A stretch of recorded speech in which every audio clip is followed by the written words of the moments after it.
We got started, like most people do, with basic flexo equipment, but realized that we were going to need to start doing something to differentiate ourselves from the competition that we have in this area. Our customer base was really showing a need for something outside the standard flexo printing. In walks Domino, in walks CEI. Once we started comparing them to other digital engines that were out there, it was just a no-brainer for us. It's gotten to the point where people want to run this piece of equipment because it's new and it's exciting.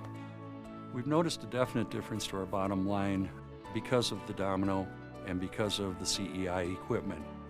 We're running things in a much more efficient way, we're running things in a much more cost-conscious way. That's a huge thing for our customers. What excites us about this machine is that it allows us to enter new markets. It's been really exciting to see how our operators have taken to this machine. It made their jobs easier and they're running them in a fraction of the time. We're just getting started with it. We've had it 5 months, and the capability of this piece of equipment gives us the quality that we're looking for, and we give the customer the best solution. We really think that this is what's going to take us to the next level. We truly believe that this is the way to go. We're poised for greatness.